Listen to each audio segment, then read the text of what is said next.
Hey everyone, Gill Gross here, host of Monday Match Analysis, home of the most in-depth ATP breakdowns every week.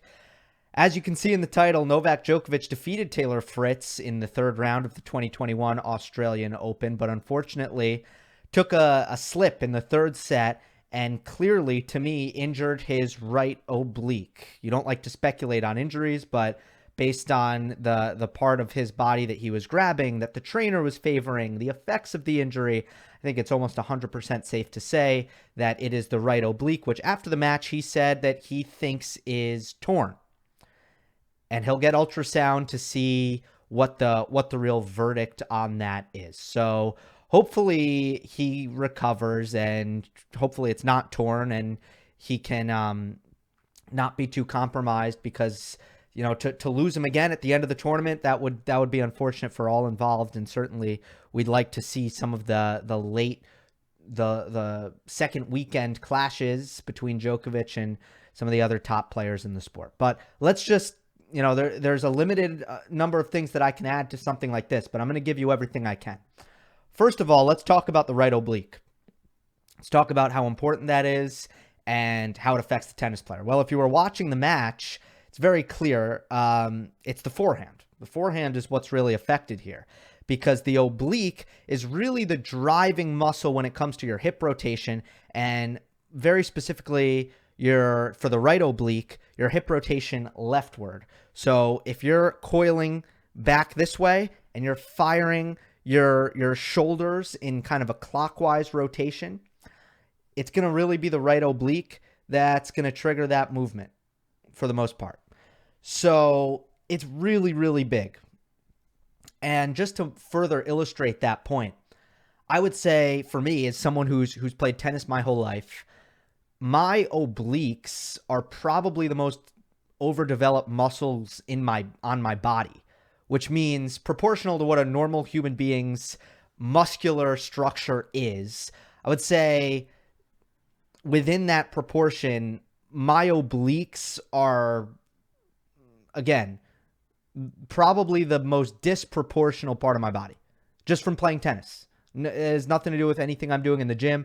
It's just they're stronger. They're totally, more developed than they would be if I didn't play tennis. That's just to illustrate how important they are, how much they are used. We saw Pablo Busta retire against Grigor Dimitrov after losing the first 7 games of the match.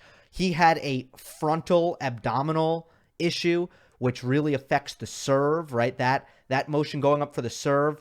If Novak had injured his left oblique, it would affect the rotation the other way, which would be his backhand.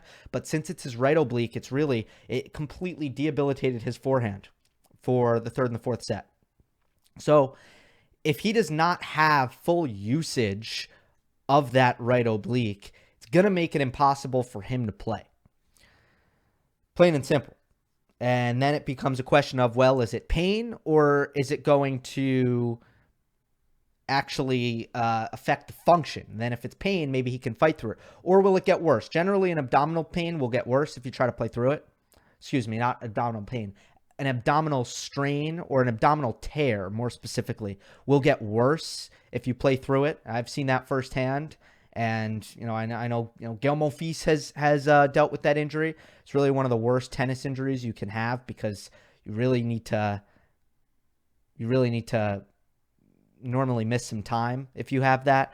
So it's not good. It's not good at all. It's really bad. I'd be concerned. I'm concerned. So let's just talk about how he got through this match. And then I want to hit on Nadal and the back injury, and then I'll get out of here. So he was up 2-0 when the injury happened. And I think he realized, okay, I have this cushion. I'm going to take painkiller, and I have so much time to kind of feel this out and start to understand my limits of my body, and hopefully that painkiller can kick in.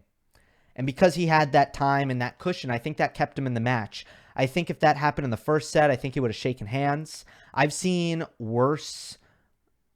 I've seen Djokovic have less severe ailments and retire from a match.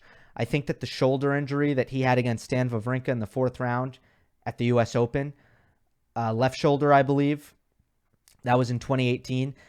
To me, that was less debilitating, less severe than what we saw Novak sustain on the court. But since he was up 2-0 here against Fritz, he just kind of, he wasn't gonna retire. He was gonna try to work through it, and ultimately, it didn't affect his serve, the injury, so he could serve really big, hit 2 first serves, and it didn't affect his backhand. And then he got to a point where, as long as he wasn't hitting an open stance forehand on the run, where he really would have to rely on his hip rotation, and the open stance, kind of stretch forehands, that's the one that really affected him most.